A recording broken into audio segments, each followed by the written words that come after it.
Ready to go? Awesome.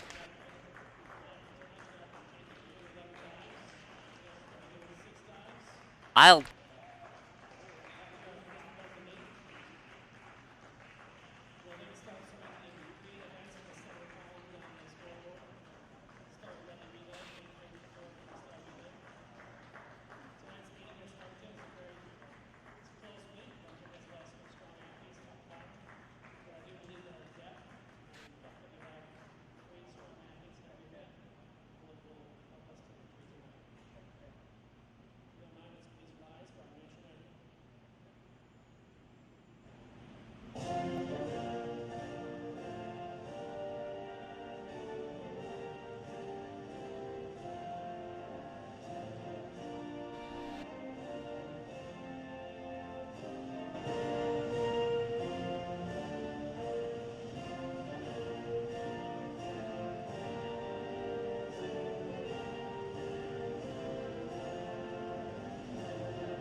building a strong system this year. So I want to say thanks to our leaders, Eli Broman, Jacob Frost, and Chuck Steffen.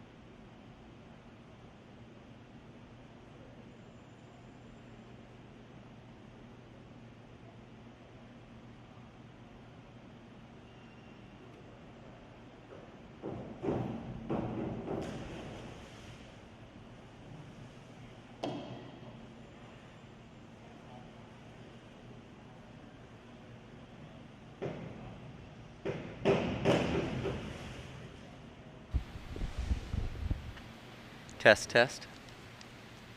Test, test. All right.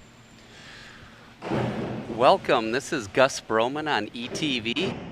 You are watching the Eagan Boy Wildcat virtual meet against Eastview. We already had the national anthem.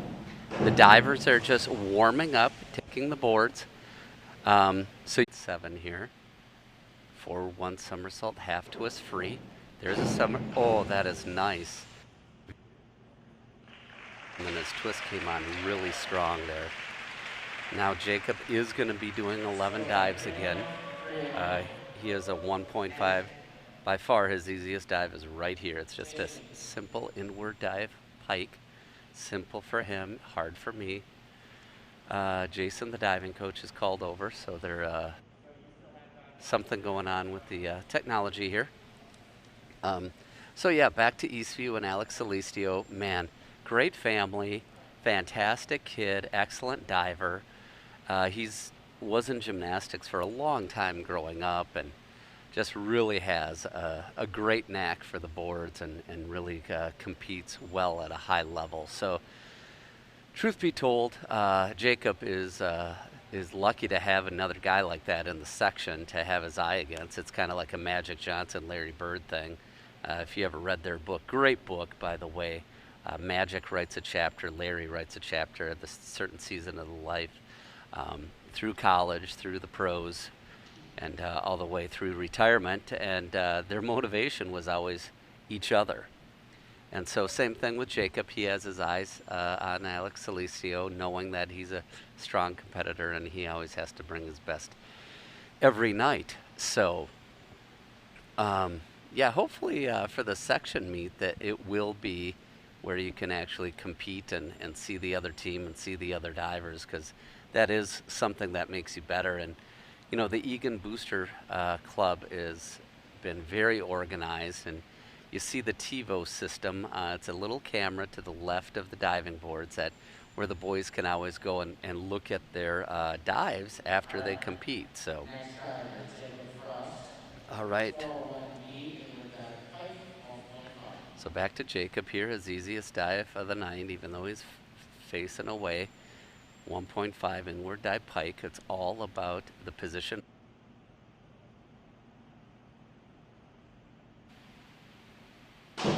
Very smooth, very clean, no splash. Judges agree, 7.5. It's good to see when the judges have the exact same score. So that gets us over to the Little Frost. Gabe Frost, 5122D, 1.8. So similar to the Sam and Clark's, only he does a full twist instead of a half twist. Did that twist and a bit more on that entry. Scores come in. Judges agree at 4.5. So for what it's worth, it's tonight. I'm going to keep track of that. We're going to keep track 2 times that the judges agreed on the score. That gets us to Owen Kipp doing his easiest dive, and the second easiest dive. Ooh, good twist. That left arm still hangs out a little bit, which gives him more splash than is really warranted. They called it a failed dive, so obviously it was more than that left arm. Is this to round 2, Sam Johnson. So failed dive gives you 0. So this Jacob will be doing 11. This is his second hardest. He goes from his easiest to his second hardest. So this is the one where you need to get a good score if at the state level you want to break into finals here.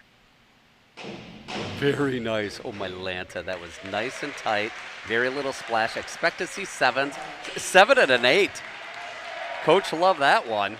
That is the first 8 for the Froster child this year. So we're starting round 2. It's coming to Sam. So he's working off of a failed dive. So let's see how he bounces back from that failed dive. Such a mental game, this diving. Oh. Very nice. Good recovery by Mr. Johnson with that back straight dive. Good job. The scores come in. 5 and 5. That's 3 times. They agree. Yeah, I used to think that being a parent of a hockey goalie or a soccer goalie was tough. Then I thought being a pitcher's parent was tough in baseball. And then I found diving. This is just stressful. Good job, Sam. Oh, very good by Clark. Getting that twist, turn, clean entry. Scores are 4 and 5. That gets us to Jacob. Jacob's going to be doing a 1.7, a forward 1.5 somersault pike. But the confidence is incredible. I mean, I used to laugh and tease him. 7 and 7.5, how the dive clock expired, but now I can barely get my paper straight and he's off and at it. So he just is in the zone and confidence. That gets us to Gabe doing a 1.7, similar to what his brother just did. Very nice. It's the exact same dive that his brother did. His scores come in 5.5 and 5. Brings us to Owen Kipp. He's going to be doing a 2.1. This is right in the middle of the pack for him. His third hardest, 4th easiest, depending on if you're positive or negative. But watch Mr. Kipp. He's coming alive here. Very nice spin and twist. Remember, he was working off of a failed dive as well. To come back and get that score is pretty incredible. That score is 4 and 4.5 for a total of 26.77. It's to Jacob on his 5th dive. It's a 2.2. So expect to see a forward 1.5 somersault at 1 twist free. It's 2.2 here. Yeah, he got that. Expect to see some 7s here. It's a 6 and a 7. In general here, Jason, the coach, is like more than Ann, the other official. We're starting round 3 here with Sam Johnson. This is a back half twist straight, 1.8. His hardest dive of the evening for Mr. Johnson. Kind of lost his line there, but he kept it. 3 and a 3.5. That gets us to Clark. This is his tied for his hardest, a forward 2 somersault tuck. So we're getting that twist down. Let's see if he can make a little bit more graceful entry into the water this time. Let's go, Clark. Still is kind of spinning as he enters that water. He wants to be done with the spin once it goes down. Once again, easy for me to say. Judges agree for the 4th time. At 4s, Jacob going to be doing a 1.6. So this is his second easiest. It's a back dive pike, so not a whole lot of motion. So what you need is perfection and stillness and a, whoa, it was not the 7 and 6. My apologies, that is not what it said on my sheet. There's a lot of action going on there. Gabe going to be a 2.2, a forward 2 somersaults. Gets that action, and it's in the water. That's very nice. Good twisting action. Scores are 5.5, 5. Next diver, Owen Kip. This is his hardest dive at a 2.7. Back 1 somersault. A lot of action in this. Wow. Motion.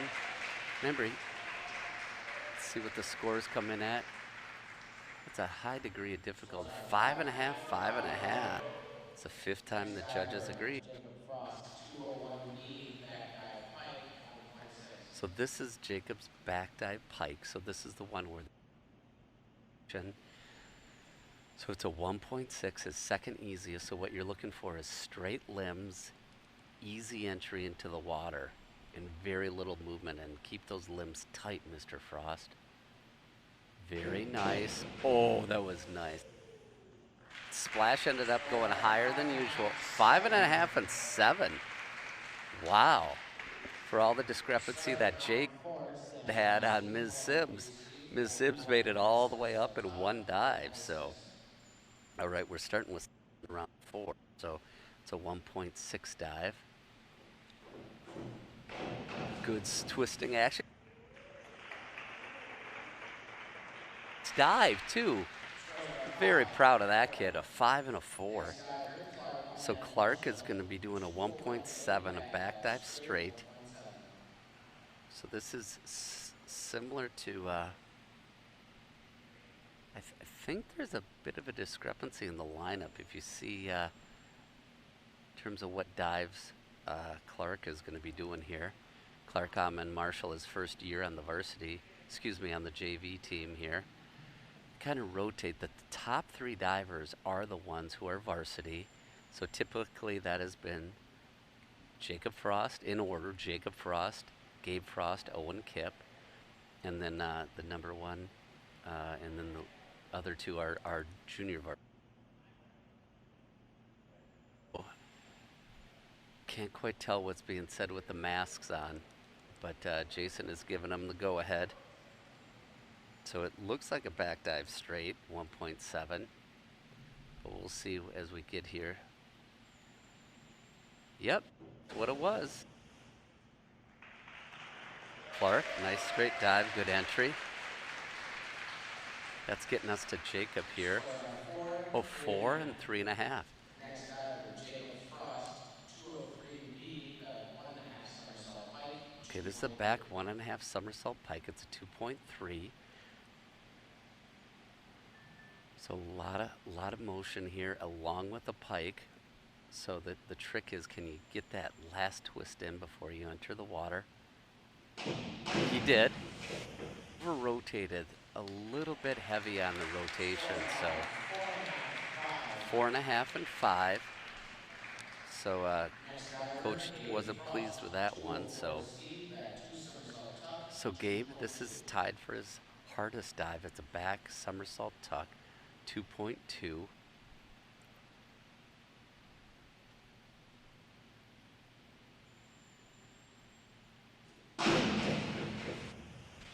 Did he get that in? Did he twist far enough?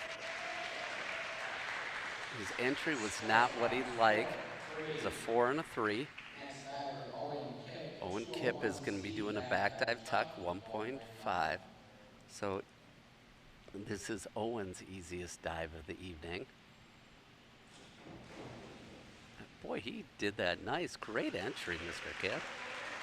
Very nice. Let's see what the judges say. They've tied 5 times. They've agreed 5 times. Not this time. It's a 5.5 and a 4.5. Next diver, Jacob Frost, So Jacob, 301B, reverse dive pike, 1.7. so Jacob's going to be doing a reverse pike, a 1.7. Not a whole lot of twisting, just more straight things, clean entry. That's what you get. Scores are 8-8.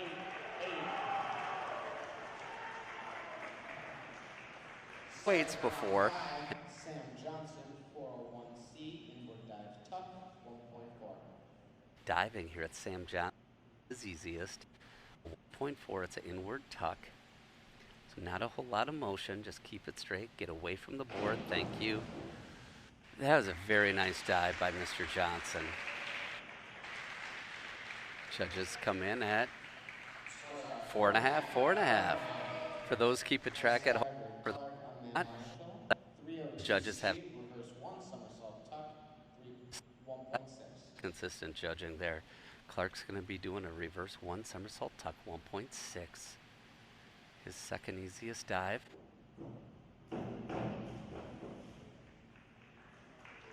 Dive all season, and that was the first time he really got his legs tight, and the entry was clean. Very nice. A 4.5 and a 5. That gets us over to Jacob. 5231D, back 1.5 somersault, half twist free, 2.1. Back 1.5, some twist free, 2. Here is, can he get all the way around before that entry into the water without a big splash? A lot of action. Scores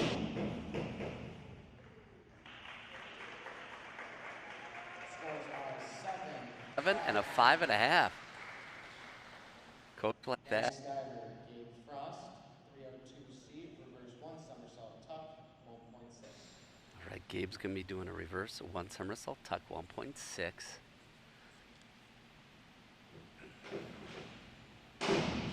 Right, good job, good entry. And so when it gets to the state meet, Scores are 5.5, 5. Next diver, Owen Kip, 302C, reverse 1 somersault tuck, 1.6.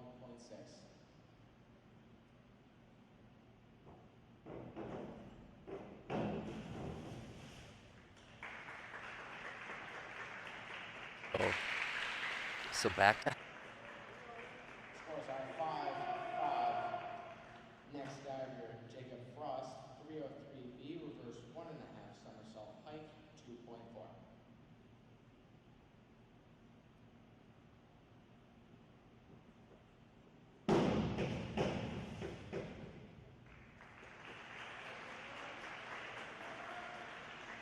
Scores are 5.5, 6. Start of the last round of diving, Sam Johnson, 402C, inward 1 somersault tuck, 5.6.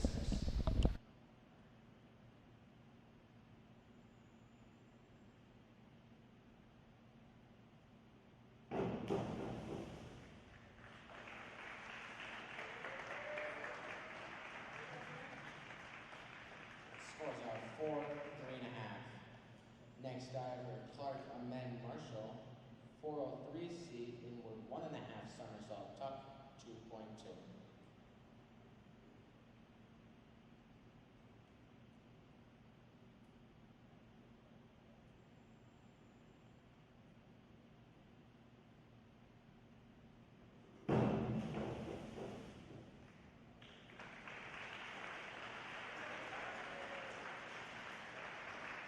Scores are 4, 3.5. Next diver, Jacob Frost, 404C, inward 2 somersault evening. tuck, 2.8.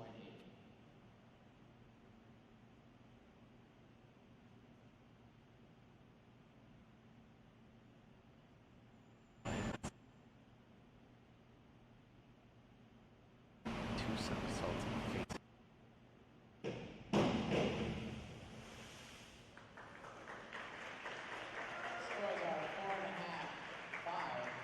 So definitely not the score he wanted there. So Next diver, Gabe Frost, 403C, inward 1.5 somersault tuck, 2.2. C 2.2. So this exact same dive for the last. So tied for his hardest dive, and then the next diver is Owen Kip doing the exact same. So you judge at home. Who did it better? Gabe Frost there, or Owen Kip coming up? Scores there is 6 and a 5. So final dive of the evening right here is going to Mr. Kip, a 2.2 inward 1.5 somersault tuck. There it was, exact. At home, the judges thought that Gabe did. So that concludes diving. So in summary, Jacob had some of his highest dives he's had, but he also, that last one, just that angle entry was just a killer for him on his total score. So they'll be adding those up. For what it's worth, the All-State diver at Farmington went on to swim at Colorado School of Mines. So in theory, Jacob Frost should be the #1 diver of the evening, but only time will tell on that one. So we'll see on that. But a great job by Alex Cahill doing the announcing for diving. He always does such a great job on deck doing that. So we have our guest here that we always have at the diving break, Jackson Keller. So apologies in advance. We only have one headset tonight, so we're going to be kind of taking it off a little bit awkwardly and handing it off back and forth. So just want to make you aware of that. So Jackson is the defending champion of the 200 and 500. We can't really say that because he's not defending anything. He won't win it this year because he's swimming only club. But Jackson, at what age did you start swimming, and what got you into it? So I started swimming really in like 3rd grade. I was in community rev, and my parents were like, you should try swimming. I'm like, all right, I'll try swimming. And then after that, after a few years, I started swimming competitively on my club team when I was just about to turn 13. I think it was like a week afterwards of me starting on my club team that I actually turned 13. And I kind of just started because it was fun and I got to swim, and now I'm here. So there's so many sports out there. Did you try a bunch of others before your parents tried it? And kudos to your parents, Jen and Paul, for finding a sport that you like, because I'm a big soccer guy. There's a reason why it's the world sport, is because it's a great sport and it's played in every country, and actually you can start at a very young age and you don't have to have a ton of skills when you first start. Swimming's a little bit differently. So do you know why they signed you up for that, and what other sports did you try before you settled on swimming full time? So I actually started swimming, or I actually started with soccer in about 1st and 2nd grade, and then I transitioned to baseball like I think it was spring of my 2nd grade year, and then obviously the summer I did nothing, and then fall of my 3rd grade year I started swimming. One of the most unusual things about swimming and training for swimming, especially on club, is that it's co-rec. In soccer, even at a young age, it's co-rec at age 5, but then it goes boys soccer, girls soccer. Same with all sports, whether it be lacrosse, soccer, whatever. And even at the collegiate level, boys and girls are combined in the trainings. They don't necessarily swim in the same lanes, but they're on the same team, swimming the same thing. So tell us the dynamic of having girls that you train with, and what friendships have developed as a result. Yeah, I find it quite interesting and quite fun to have the girls. It gives like not just a guys feel, like guys and girls competing together and training together. Like I personally like that because then there's not just all guys and it's not like big strong tough guys, and there's just like different kind of like people, like a bunch of different kind of people like interacting with each other, and I really like that. So have you developed any friendships with any girls as a result of swimming? Yeah, I've had a few. Yeah, I actually have a pretty nice group of friends that I have on Riptide. That's both boys and girls together, and it's like a nice group together.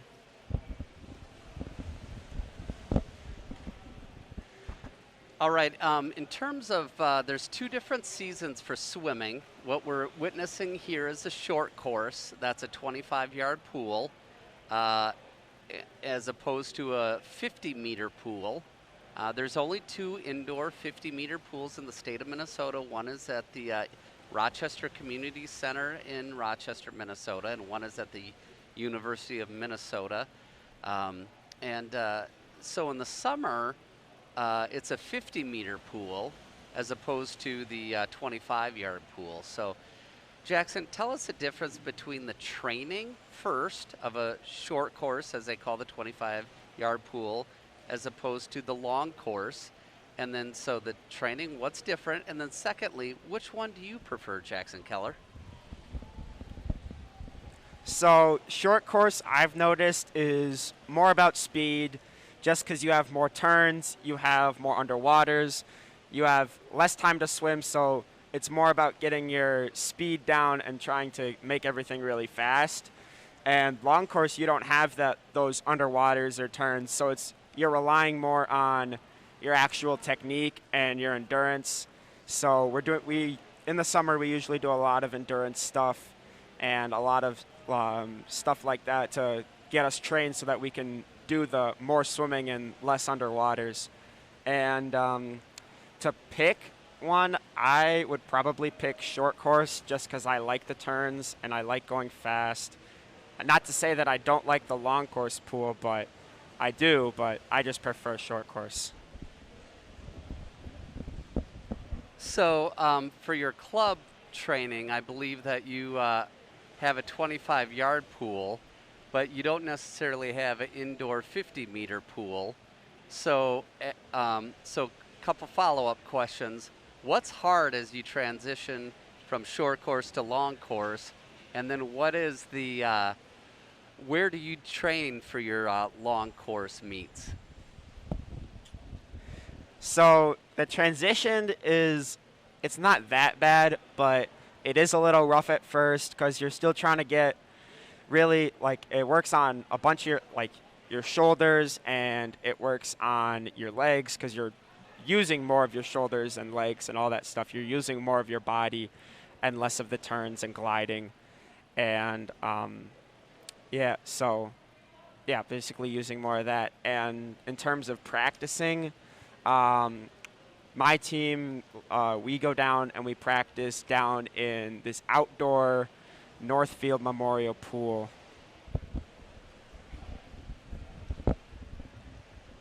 All right, and then so it seems like your younger brother Thomas has gotten into to swimming.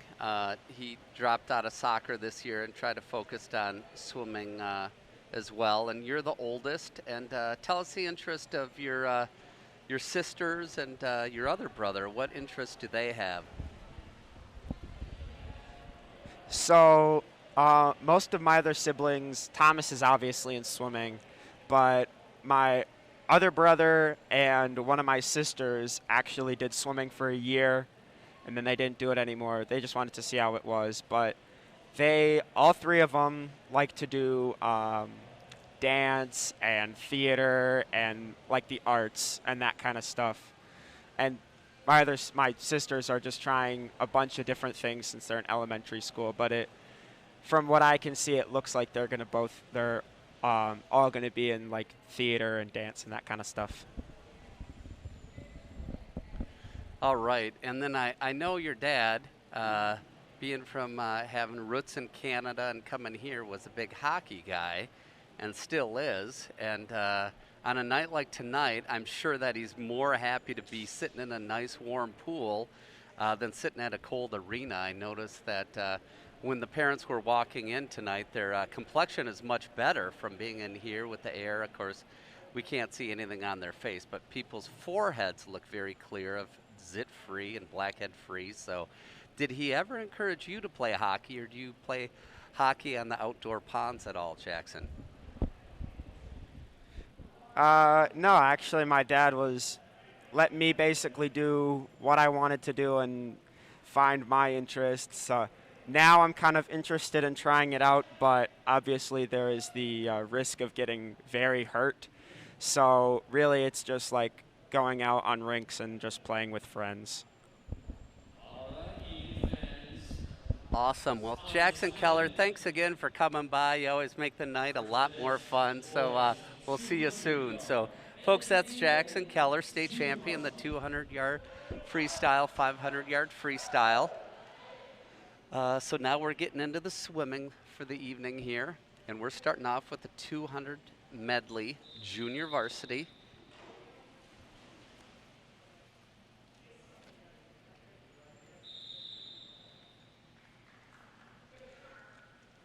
So there's going to be two heats of this event, and then in this JV heat, it is the two lanes. In lane 2, doing the backstroke in the water right now is Riley McRoberts. In lane 4, first-time Wildcat swimmer Tyler Burby. Boy, Tyler's really getting that stroke count down, and really nice cadence there, coming into the wall. On the blocks in lane 2 is Will Wynn. He's off. And then lane 2 is Neelan Ambalam. I really liked how Will Wynn was ready to go there. Neelan is doing a nice job on this breaststroke. He swam the 500 and swam just maximum yardage last week, so it's good to see him doing the breaststroke. So Will Wynn doing a really nice cadence on this breaststroke. He's just up and down, and every ounce is really getting him further. We'll get you his split here. On the blocks for lane 4, that's Reese Heenis-Cook. That's a 33.82.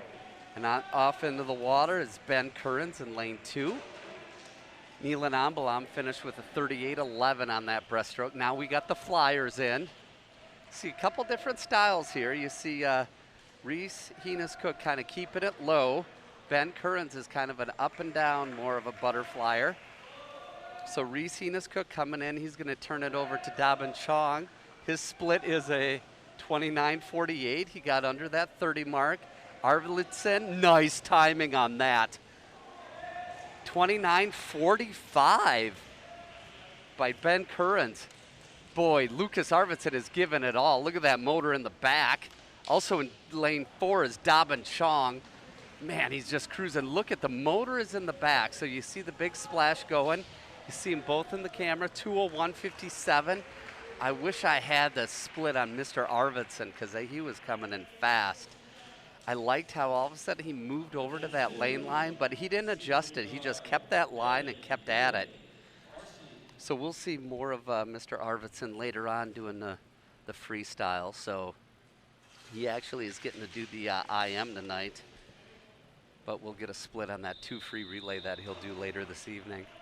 So this is the varsity now. All right, there's a seed time for the A relay of a 1:42.81.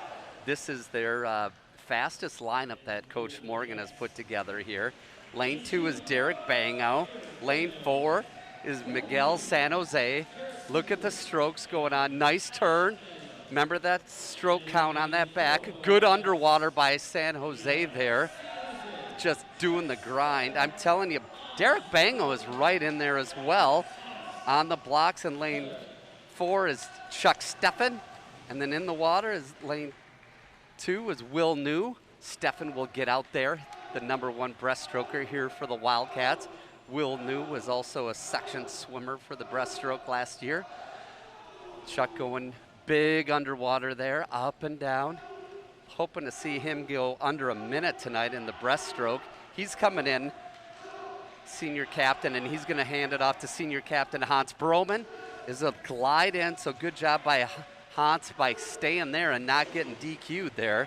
Harrison Bowie in the water for lane 2. Steffen's split was a 27.74, and the other split was a 30.95 by Will New.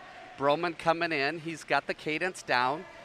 See how this handoff goes. He has Thomas Keller on the blocks, clean switch, 24.70 by Broman, and on that split in lane 2 was Alex Bango in the water. Bowie's split was a 26.62. So finishing it off, remember that A relay is looking for a 142.81. They're coming in hard. Keller has just got the motor. Look at the cadence. What is it going to be? Nice, nice. By .06, they beat it. It's a 142.75. Fastest time of the year. Great finish in lane 2 as well by Alex Bango.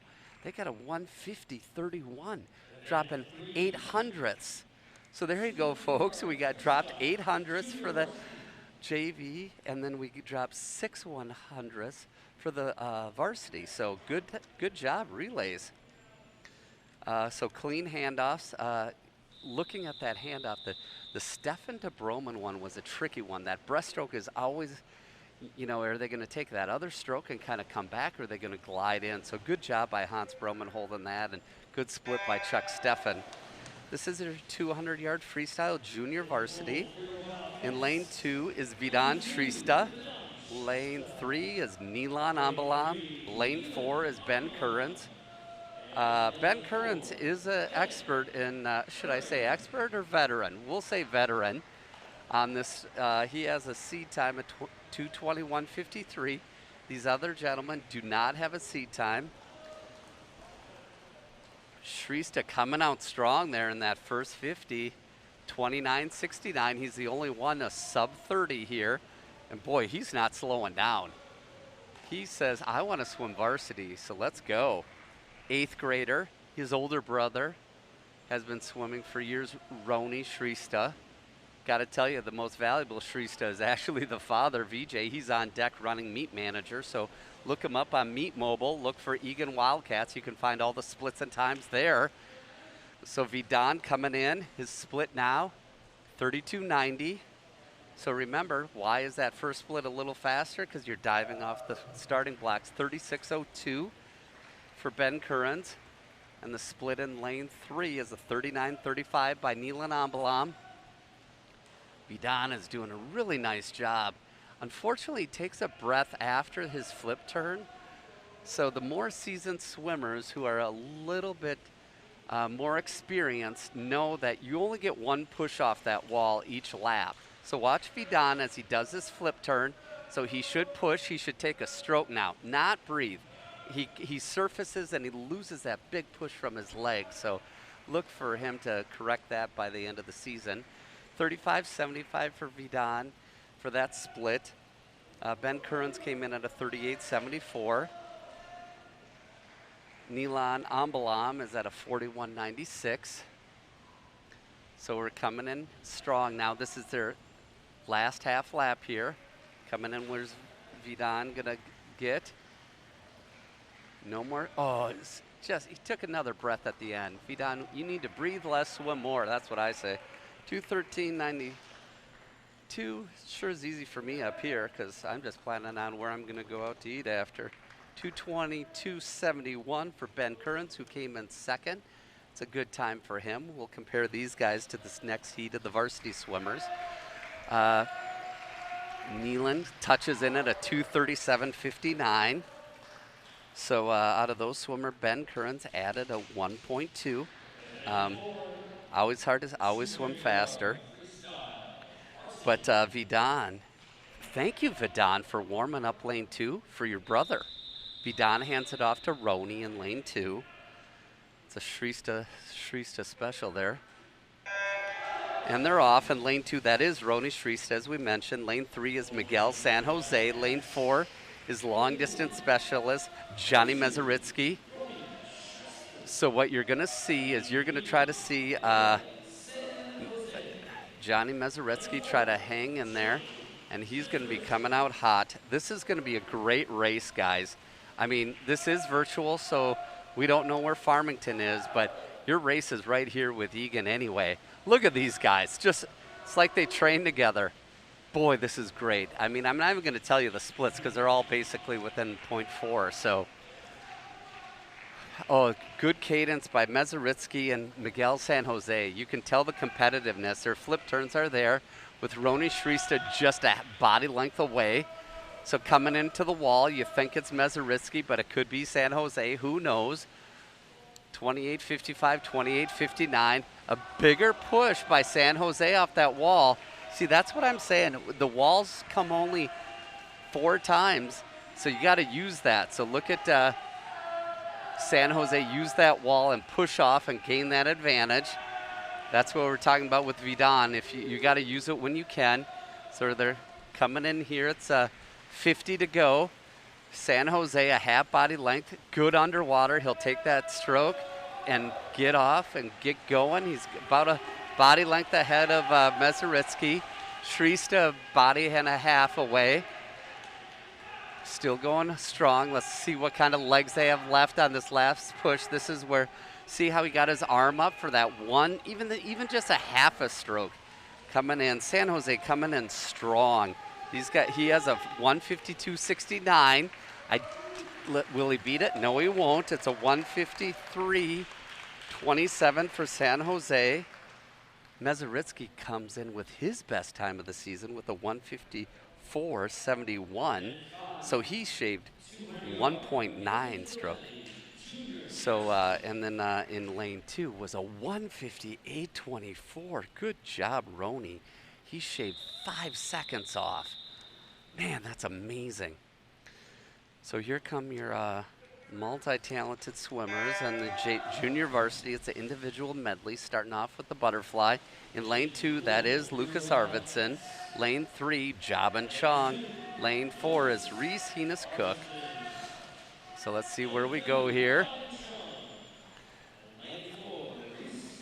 So Dobbin and Reese have both swum this season so far. Lucas Arvidsson has not, so he does not have a seed time. Dobbin is doing a nice job on that cadence on the butterfly, hits the wall perfectly. Arvidsson doesn't quite have that stroke cadence down quite as much, but look at Lucas to come back here. Reese Heenis-Cook is doing a nice cadence. His legs are dropping in the water. He needs a little bit more spring in that kick. His body is more at an angle where you see Arvidsson's kick is above water a little bit, so just makes you a little bit more streamlined if you can see your kick above water. Want to be going flat, not at an angle. Dobbin Chong is doing a nice job here. Let's see how his, nice glide into the wall, into that breaststroke. Remember, this is the most complicated transition here. Lucas might have been able to take one more stroke. I don't know, but look at Lucas to come back now. He really has a strong breaststroke. So Chong is creating separation with his breaststroke. Reese Heenis-Cook hanging in there. His stroke is more of a backstroke, but we'll see. There's also a freestyle left. Want a little bit more action by Lucas off that wall there. Usually gets a big spring. Dobbin Chong just taking it real steady in the middle there. So now they go 2 hands and then into that freestyle. So coming, touching in will be Arvidsson's second here. Not sure if he got that left hand up or not. Yeah, it looks like Ann Sims just DQ'd Lucas Arvidsson without a 2-hand touch. I'm not quite sure. Couldn't quite see. You have to have both hands touching in there, but that's just unofficial. The freestyles are coming here. Nice bounce off. Dobbin Chong is just gaining energy as this goes along. All right, coming in hot is Dobbin. Finishes with a 2:22. Wow, 4 seconds less than before. 2:27.91 for Reese Heenis-Cook, who dropped 7 seconds. And Lucas gets his first time of the year with a 2:30.02. All right, that brings us to the varsity individual medley here. This is going to be featuring Bowie, Stefan Broman, 2 senior captains in with Hans Bowie. All right, and they're off. As usual, this is always a fun race to watch. What you'll expect to see is Broman to come out, be ahead in the butterfly, and then Stefan comes back in that breast and backstroke. Broman knows he has to get way out there. Cadence is coming out. So Broman has a body length. And then it's Stefan, and the Bowie's hanging right in there with a half body length. Goes from that butterfly to the backstroke. Now watch the guy's legs. You want to see the feet popping up because then you know that they're at least flat there. Stefan, man, his long arms are just like paddles. Just really nice on that. Coming in, boy, he really makes up that ground real fast with that backstroke. His cadence has gotten so good in this, and then he will just blast it out and come breaststroke here. He is the #1 breaststroker here, hoping for. So he'll touch in before Broman on that. Stefan won a 31.59. Broman won a 33.77. Stefan is going to pull away here. Bowie's doing a nice job. He won a 35.40 on his breaststroke. So coming in, Chuck hits that wall a little short. Broman hits it right in stride. But Stefan's underwaters are good. Broman had a decent pull out there. He's hanging in there tonight. Broman is like picking it up on that breaststroke. He's just a half body away. So then it comes freestyle. It's going to be a lot to make up for Broman, and Stefan has gotten so good at the freestyle this year. Bowie coming in. So Stefan won a 36.05. Broman won a 37.18. Boy, this is where the body, I mean, swimming works all of your muscles, and then when you do all the strokes, it's all the muscles, all the strokes in all the different ways. So just really tight. So the seed times of these gentlemen, Stefan has a 2:06.16. Broman has a 2:07.85. It is going to be tight. Oh, my Lanta. What do we have? Oh, Stefan, 2:05.95. Broman, 2:06.04. Wow. High five by the 2 senior captains that were just 900ths away. 2:05.95. That's Stefan's fastest time of the year. And Broman went a 2:06.04. That's his fastest time by 1.8 seconds. So Stefan shaves off 0.1. Broman shaves off, what is that? 1.8. 2:12. And then Bowie added 2 seconds. So, boy, good job. You know, it's really hard with COVID not having a statistician up here when you're struggling with math like I am, when to do that subtraction. It is tough. This is a splash and dash, junior varsity, down and back, splash and dash. Lane 1, Will Win. Lane 2, Riley McRoberts. Lane 3, Tyler Sitter. Lane 4, Tyler Burby. Lane 5, Kuldup Ratchabatuni. Lane 6, Lucas Hanna. So breathing is optional. You don't have to breathe, boys, but they probably will. The race is in the middle. Tyler Burby is coming off, and wow, is he coming in hot. He beats his time for the year. He goes a 26.05. That is a splendid time by him. Touching the next is a lane 3, 26.91. And then third place was 27.20, Will Win, dropping 2 seconds. Boy, the times reset so fast in the splash and dash down and back. My apologies not being able to call all those times. My apologies to Ratchabatuni, Mr. Hanna, Mr. McRoberts. Splash and dash varsity down and back. Your varsity swimmers are Alex Bango in lane 2, lane 3, Emilio Santoyo Lopez, lane 4, Thomas Keller. Watch these guys come off the wall and the aggressiveness on the push. And then watch that big motor in the back, the big kick. You see those legs just flying. Boy, it's in the middle again. Emilio Santoyo Lopez will be touching in tonight first at a 22.94. He added 6/100ths, but that's just a nail. And then 23.32 by Thomas Keller. Alex Bango finished with a 24.81. So he added a couple hundredths there. So none of those guys got their personal best. But I'll tell you, all of those were just within a couple of hundredths of a second. So, so very good swim there. So a lot of good swims there. lot of good, swims with shaving some time and just really keeping it close. But just really excited for these guys, especially in that individual medley. When your two senior captains are shaving over I mean, Hans shaved over a second, and then Stefan hung right there. But this evening, we have another special guest here.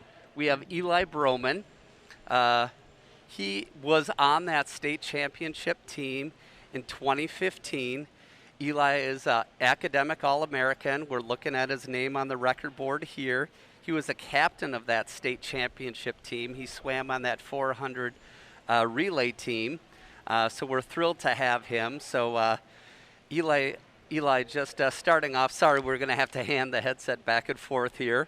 We're COVID compliant. We're in the same family. So what events did you swim in that state meet? Because you do have to qualify. What events did you swim in 2015? And tell me what you thought of your performances in each of those events. Hi everyone, thanks for having me on this, my dad. So the events that I was competed in individually was the 200 individual medley and the 100 butterfly, and I also swam in the 200 medley relay and the 400 freestyle relay, like my dad said. So competing and swimming those events were pretty tough. Just at that level, you get pretty intense, but Chris, great coach, does a great job getting us to calm our nerves and just prepping us for races. And just being in the pool, it was all about having fun, but yeah, just really pushing yourself and knowing that you just got to give it all. And if you do that, I mean, you can't be upset with yourself and just race that guy next to you. So as the meet went on, Chris is just brilliant at the math. What is it that you knew as an athlete? When did you know what you needed to do, and when you thought, hey, we might win this state championship for the first time in school history? So when I completed my 100-yard butterfly, I had moved up from 11th to 9th place, I'm pretty sure. Don't remember exactly, but I do know that that was just a really good point swing for our team. I came to know later with storytelling after the entire day that was when my coach Chris knew that we were going to win if we didn't DQ any relays. But I had only found out that day during the meet that we would win, like maybe after the 200-yard freestyle relay. And so it was just very exciting finishing off like all the rest of the events, just knowing that as long as we don't DQ and have a good time, still try hard, that we would take the trophy home. All right, and if I remember that 400 freestyle relay, tell us about what that was like, and how are the exchanges different than the rest of the exchanges you usually swim in a career? Definitely, yes, that great race, and just because of the atmosphere we had for it. I had some of my best friends on that relay, and we would watch one guy come in, you'd be on the block, you'd swing your arms after the guy has touched the wall, and then you go. So it was probably half second, close to a second of like layover time between jumping off and going in the pool. So it was just great to kind of have that being relaxed with it, but being able to race and enjoy it at the same time. I was able to finish the race too, and it was funny because my other three teammates got to celebrate after I touched the wall, and their picture got to be in the Star Tribune when I, as a senior, was in the water and didn't make it. But I was happy anyways. That was the story of your life. Well, we've mentioned on air several times Sam Zenner and his athletic prowess, what a competitor he is. Do you remember what his advice was to you guys, and how was he acting before that 400 freestyle relay, a race that he wasn't even competing in? Oh, that's not something I remember too well. I just remember Sam being a great guy, just being really close with him, and I'm sorry, I don't have a great answer to that because I don't quite remember it exactly. That's okay, I'll say it on air. So after your high school career, Eli, you went on to swim with a full tuition scholarship in college at the Division I level. Describe to our audience the difference between swimming Division I and swimming here at Eagan High School. What are the differences? Definitely, yeah. So going to the University of Wisconsin Green Bay, swimming definitely felt like a part-time job. Just earning my place on that team and earning my scholarship was something that didn't necessarily stress me out, but it kept me on guard, just knowing like every practice, every meet, just to give it my all. And definitely the atmosphere was different. It was more competitive. I was swimming against much faster people at the meets. And so as a freshman, I just had a great time enjoying the new experience and just being encouraged by my other teammates. Just swimming and working out, doing swim gyms and all the exercises. Great experience, but very grueling and very difficult, having to wake up at like 5:40 and just have 20 hours of swimming every single week.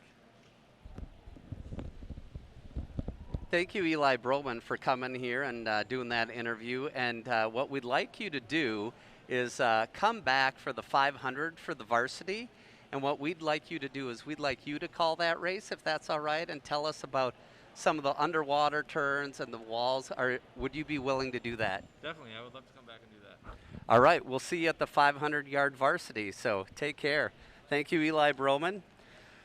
So back to the Division I scholarship. A little-known fact is in the NCAA, you are not guaranteed on paper a full ride every year. Every year you have to sign a piece of paper, and you might have a guy come in and kick you off your spot. And in swimming, it's pretty clear-cut. It's like click, click, you're not as fast, you lose your scholarship. So when Eli talks about the stress level of college swimming, that's what it's all about, is will you lose your scholarship? Will you keep your scholarship? And it gets a little bit dicey when your roommate is a 100-yard butterflyer and might swim a little faster than you and take away your scholarship. So speaking of the 100 fly, here we are, learning to fly for Tom Petty. Lane 2 is Lucas Arvidsson. Lane 3, Reese Heenis-Cook. Lane 4, Will New. So as they're butterflying here, see how these the wall work is. So as Eli mentioned, the butterfly is the first event after diving. So it's basically halftime next event. That's what's way different about swimming than soccer or hockey. At any time, anyone could win it. But by the points in 2015, they had clinched the state meet after the butterfly. All they had to do was finish last place in all of their events. So that means no DQs. No DQs the rest of the meet, and they knew they won it. So that's why it was all the safe starts. That 4-free relay probably could have won an individual state title, but instead they were so solid and so safe on the starts that they finished 5th place, but they clinched that state title. Coming in here on the junior varsity in the 100 fly here is Will New, touching in at a 108.25. He adds 100th of a second. Lane 3 is Reese Heenis-Cook, a 110.54. He adds 5 seconds. And Lucas Arvidsson, hey, he's the flyer of the evening with a 113.60. All right, now we're looking at the 100-yard butterfly varsity. Hans Broman is in lane 3. That's Eli's youngest brother. I expect for him to have a personal best tonight, the way that he swam that 2IM. He's ready to go. But let's talk about lane 2 is Derek Bango. He has a seat time of 102.62. Harrison Bowie's in lane 4 with a minute. We'd like to see Harrison break that minute tonight. Broman doesn't quite get that cadence into the wall that he likes, but he's dolphin kicking hard out of that. Broman's keeping that low. If you look at his low stroke, he keeps it low to the water. You see Derek Bango's more of an up-down.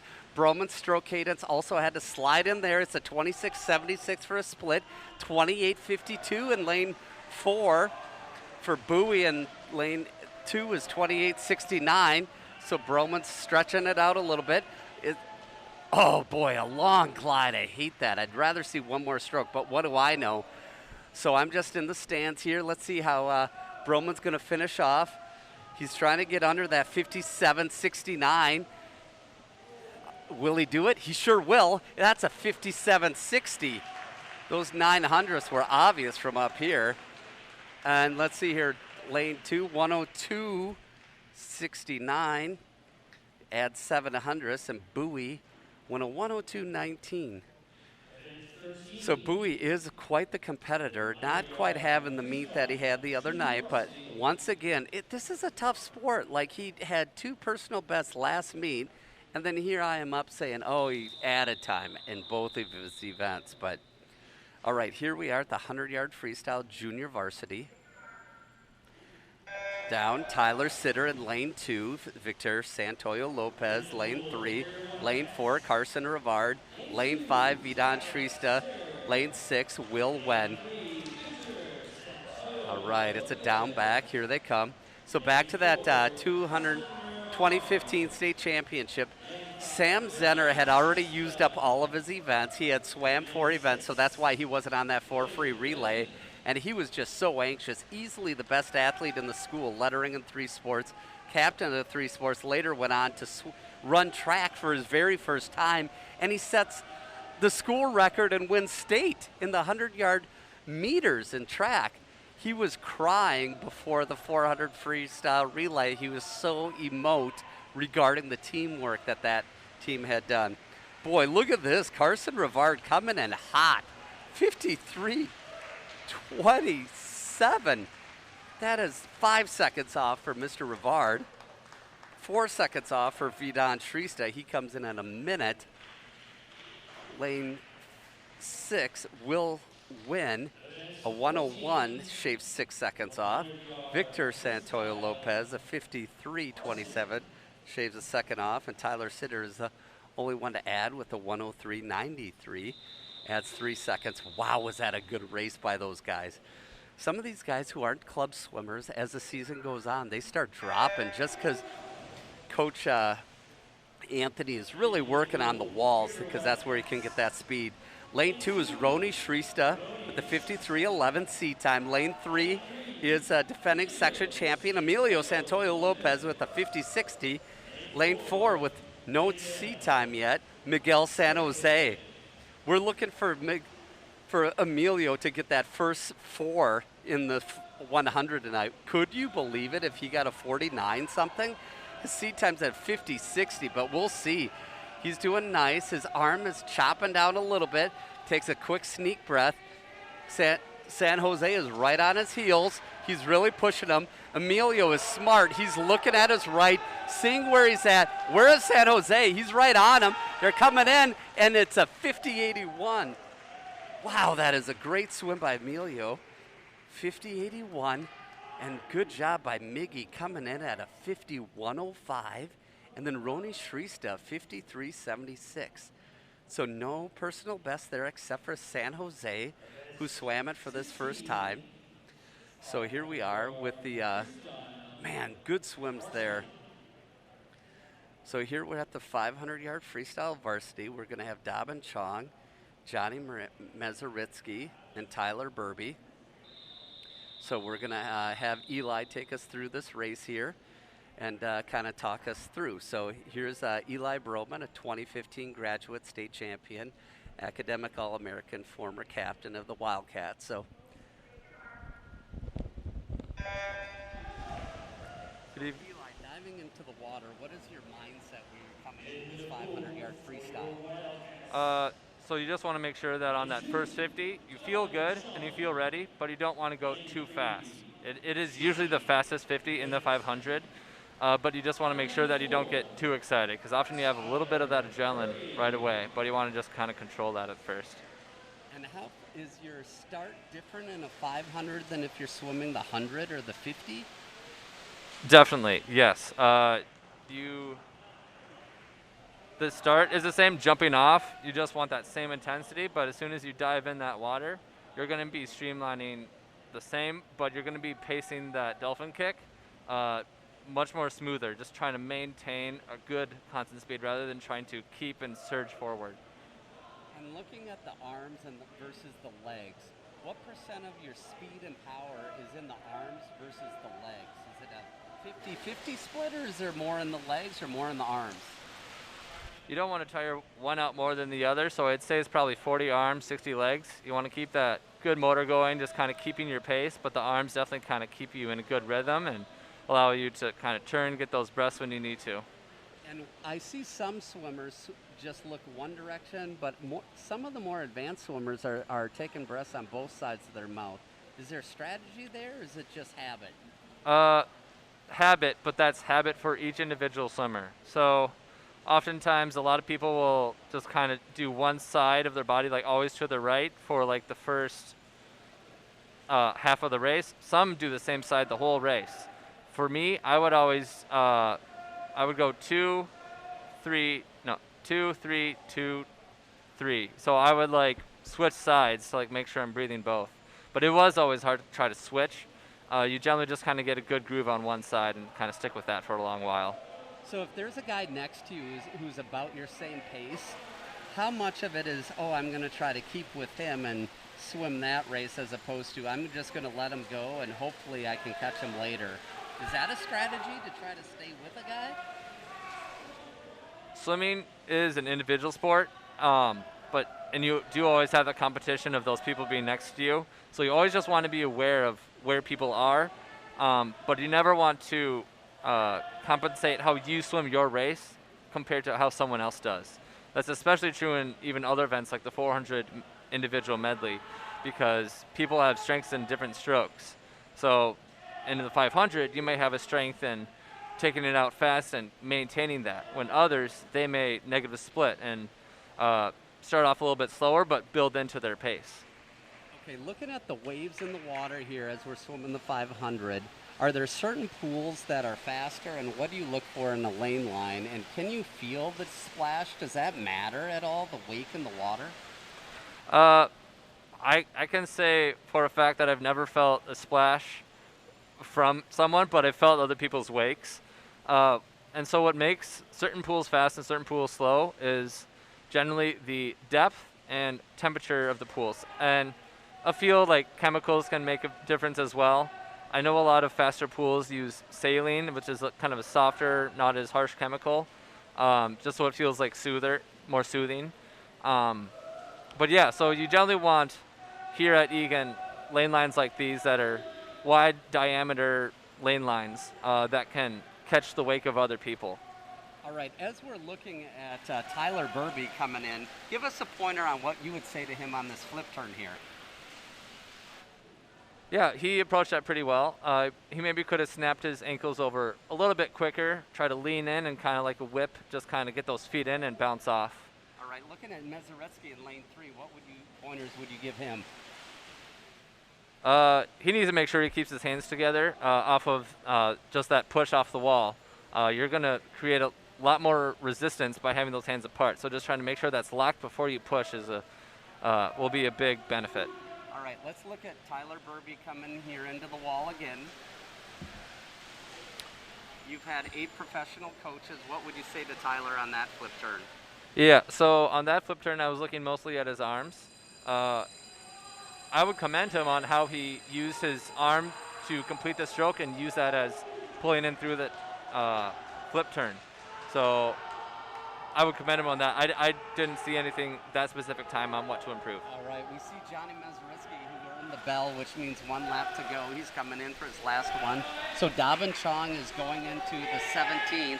What pointers do you have for him on this flip turn? Say that one. This is getting to the end part of the race where those streamlines get really hard to do. But just trying to, if you can't necessarily go for distance, go for speed at least, pushing off that wall and have a good fast underwater and then come up and keep swimming. Awesome. Anything, one last parting comment to the fans watching online? Oh, me. I thought you had one. Yeah, no. Yeah, so the 500, it's very different in high school even compared to college. In high school, this is a distance event. In college, you get people who have been training for these distance events for years and have developed such great endurance that 500 actually becomes 20 laps of sprint. So I think that's a big difference between high school and college, and I think you can definitely see that if you ever watch a college meet. Eli, thank you so much. That was amazing. It was so fun to have the inside of Division I swimmer on that 500. And congratulations to Johnny Mezaritsky, who shaved .3 off of his 500, getting a personal best of the season. And Tyler Burby added 3.5, and then Dobbin Chong a 5:56. So definitely great to have Eli coming up here in the booth. And he, boy, I wish we would have had time to ask him what is his favorite speech from Chris Morgan. I'm telling you, there's motivational speakers whose last names are Holtz and you name it. But then there is Chris Morgan, who just has a gaggle of stories and motivation. So, so as we get into this break here, this is usually for Johnny Mezaritsky because he is a 500er, and yet he also swims the 2 free relay. So it's tough to turn that around. Interesting story. In 2007, Eli was a 7th grader. Eli Broman was a 7th grader on the section team. They had never had a relay go to state in recent years. Coach Morgan was new. Eli is a 7th grader, swam a 500, finishes that. 3 minutes later, he's on the blocks to start the 200 free relay. And as a parent, I thought, man, this coach is an idiot. What does he know? This guy just swam a 500, yet now he has to swim a 50. So as a young parent, I wasn't going to say, hey, you're an idiot. I just assumed that he knew because I knew that Chris knew. I said, Coach, why would you have your youngest swimmer who just finished a 500 start that relay? He said, I knew he was exhausted, and I knew he was scared, and I knew he wouldn't start early, and I needed a safe start. So one thing about the section meet is every relay qualifies for finals if you just swim it at prelims. So he didn't need a fast time, he just needed not a DQ. So he put the youngest swimmer who just swam for the safest start. And that was just the very beginning of many of the stories and the knowledge that Chris Morgan exudes here in this program. There's, you know, you ask, what is the secret sauce? The secret sauce is one Chris Morgan and a lot of hard work. When you talk to Mr. Morgan, he'll say, I don't deserve any credit. I never swam a length of the pool. But if you ask any one of these guys, if Chris Morgan said run through that wall, they'd run through it twice. So yeah, just a lot of great motivation. And he actually brings back alumni such as Eli and some of the others to say, what are some of your favorite memories? And in fact, when you ask these swimmers, their best experiences isn't swimming Division I, it's swimming in high school with their buddies. So here we are in the junior varsity 2 free relay. Lane 2 is Will Wynn. In lane 4, Carson Rivard. Lane 6 is Lucas Hanna. I'll tell you what, I'm going to get Mr. Hanna's split and Mr. Rivard's. I lost theirs on that first one. So in lane 4 is a 26.63 for Carson Rivard. Lane 2 is a 26.83 for Mr. Wynn. Lane 6 is a 26.63 for Mr. Hanna. Now in the water in lane 4 is Vidan Trista. Lane 2 is Koldup Ratchabatuni.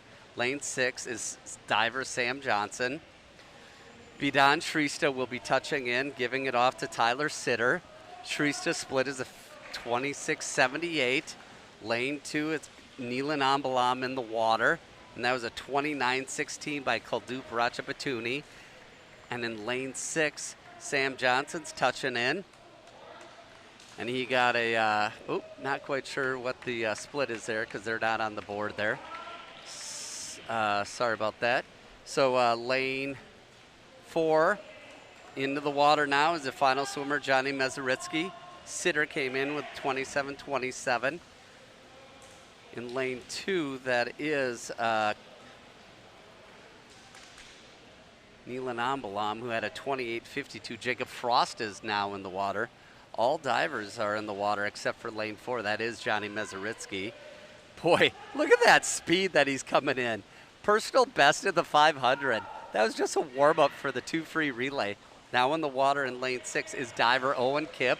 Good for him. He got the goggles on this time. He's going like a beast. I got to tell you, this is a beast move by Owen Kipp. So he got touched in by Clark Amon Marshall, both divers. Also Jacob Frost was a third diver, but boy, that is gutsy to just say, hey, I concentrate on diving, but I'm going to be swimming. And look at Kipp just bringing it home. That is fantastic. He is just gutting it out. I love the cheering. That is fantastic. How the goggles work? They work great tonight. Well done, Mr. Kipp.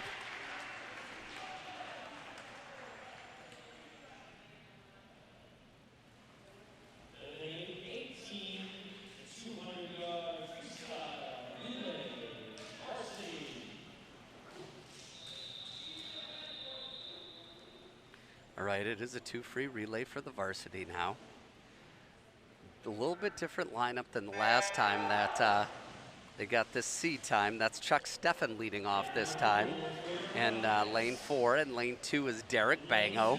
The C time for the A relay is a 1:34.39. For the B relay, it is a 1:39.17. Bango coming in. Wow, this is actually really tight for 2 swimmers coming in, but it is a 2 free relay. So touch, 24:19. Good job, Alex Bango. He had a 24:19, whilst Chuck Steffen had a 24:45. We're not questioning Coach Morgan on who's faster. That might just be a coaching thing to even out those relays to try to go 1-2. All right, these guys are coming in on the blocks here as, Alex Bango touching in and Victor Santoyo Lopez touching in. Santoyo Lopez touches in with a 24:67, and Bango touches in with a 24:86. So the Derek Bango, I mean, it was a off the block, so that is why he went faster than Victor. Lucas Arvidsson in lane 2 coming in hot. Roni Shrista in lane 4. Shrista hands it off to Emilio Santoyo Lopez. Lucas Arvidsson touches in at a 25:74, sends off Dobbin Chong. 24:18 by Roni Shrista. So let's see, I think it'll be tough to get that 134.39 tonight. Yeah, that 134 is in the rearview mirror, folks. It's a 137.21, so they added about 0.8 seconds and a 139.70. So really that start by Derek Bang with a 24:19 is the story of the evening of that 2 free relay. Very good start time for him off the blocks there. So this sends us to the backstroke here.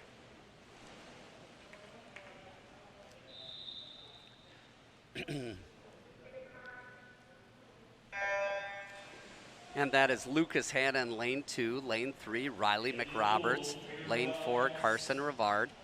Another statistic from that 2015 state championship team. I know I said at an earlier broadcast, it was the only time in the last 25 years that a team has won the state championship and didn't have an individual state champion.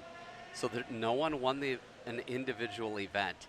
So that just goes to show you how deep that 2015 team was. So they were just finishing, I remember the breaststroke, we had a 7-8 finish, we had and so we just had a lot of guys finishing well, so that's how they're able to clinch that. And once again, it was the first time in 15 years that a team not named Minnetonka, Edina, or Eden Prairie won it. So everyone in the natatorium was cheering for Eagan if they weren't wearing the Minnetonka Skippers jerseys. So back to this backstroke here. Riley McRoberts is really doing well. He's keeping the feet going. You want to keep flat to keep that streamline. Lucas Hanna's nice push off that wall, but finishing now is Carson Rivard. Rivard touches in with a 1:17.05. He shaved over 9 seconds. Riley McRoberts added a little bit with those 1:16. Lucas Hanna coming in strong. Good job, Mr. Hanna. Oh, my Lanta, look at that. He shaved 20 seconds off. He didn't quite get that solid touch into the pad that you really want on that finish where you go underwater and dolphin kick. Oh, there it is. So 1:45:16. Well, they're going to have to go on the stopwatch on that one for Mr. Hanna, because it was, I saw it flash at 1:45, so that was a good 8 seconds faster than his last time. This sends us to the varsity backstroke. In lane 2 is Victor Santoyo Lopez. In lane 3, Derek Bango. And lane 4, Thomas Keller. These guys have been going all night. It has been, Derek Bango is having probably his best meet of the year tonight. I mean, he's done 100 fly, 100 back, and that free relay, that start was amazing. But Thomas Keller, those paddles, look at those arms. Those big arms are just good pull on that stroke, on that turn. Excellent underwater by Bango in lane 3. Santoyo Lopez getting a good turn. Now watch Keller on this turn. He'll do one big stroke on his front. There's the back, that big front stroke. You can't see the underwater from here, but boy, was that a good, strong pull. That's so necessary going into that wall where your legs can do all the work. Keller is going to be happy with this time. Can he touch in before the 59? 59.74. He added 0.2, but that's still a good time. 59.74. Victor Santoyo Lopez, a 104.26. He shaves 0.68, and then Thomas Keller gets a 59.74 for Thomas Keller, who did not have a time. Derek Bango actually got a 103.80, so he added 4 seconds on that. So not quite the race that Mr. Bango wanted, but boy, when you swim 100 fly, just less than 20 minutes before that, and then you swim that starting off that 2 free relay, that's a tough back-to-back event there. So that sends us to the 100-yard breaststroke junior varsity. We got Ben Currens in lane 2. We got lane 3, Kaldupa Ratchabatooni. Lane 4, Neelan Ambalam. All these guys have C times. As we're looking at Ratchabatooni here, he got to swim the 50 free. He swam the 50 free in that 2 free relay, and the 100 breast is right now. So that's his lineup for tonight.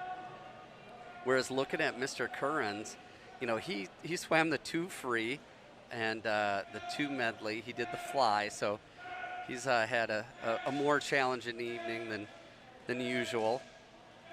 Neelan Ambalam also swam the 2 free, so got a couple of 2 freers here. Coming into this, boy, at the halfway mark, 39.45 for Ratchabatooni. Currens got a 41.06. That gets us to Neelan Ambalam with a 41.32. So at the 3/4 way, Ratchabatooni is still holding that lead. Ben Currens got a nice touch off that wall and a good underwater. He's coming in. Ratchabatooni is doing nice glide, but Currens is certainly getting up his stroke cadence here, kind of gaining. Boy, if this was a 75-yard race, who knows what had happened. Ratchabatooni touches in with a 1:22.52. He shaved 2 seconds. Ambalam gets a 1:26.53, which shaves, 7 seconds. And Currens gets a 1:25.07. 1:25.07. Are you even kidding me? That's an 18-second drop for Mr. Currens. All right, let's see Stefan. Can we get a sub 101? That's what we need from Mr. Stefan tonight. Alex Bango in lane 2, Chuck Stefan in lane 3, Will New in lane 4. I can't remember the name of the breaststroker over at Farmington, but when they chug the numbers, I'm guessing that they might take this event, but Chuck Stefan does not want that to happen. He's trying to get that going. Stefan is going after it, trying to get under that. He'll get under a 1 minute by the end of the season, but would it be under a 101? Oh, that's a nice glide and a good switch on that. Did you see that right arm just tuck in? And then that underwater gets him at almost mid-pool, which makes it so you have to do fewer strokes. So Will New is in lane 4. He's doing that just smooth glide. And Alex Bango is kind of that up-down swimmer there. Stefan, a nice underwater glide. Bango, a nice turn off that wall. Stefan coming in. Will New just keeping it even. Just impressed with Will New's stroke. It's just even. Stefan touching it at a 102.50, so he added 0.6. But also remember, he just had an 109.28 for Mr. New and a 110.07 for Alex Bango. So he shaved 0.3, but I just cannot stress enough the toll that a 2IM takes on your body. And remember, Stefan shaved some time on that. So, you know, they say swimming uses all body muscles. Then when you use all body muscles all the time in one race, that really is that just bangs your body. All right, it's a 400 freestyle relay junior varsity. There's only one heat of this. Boy, Ben Curran just touches it at the 100 breaststroke. He gets a minute 9 seconds for a race on the breaststroke, and then he's sent for the 100 yard for that lead off on that JV 4 free relay.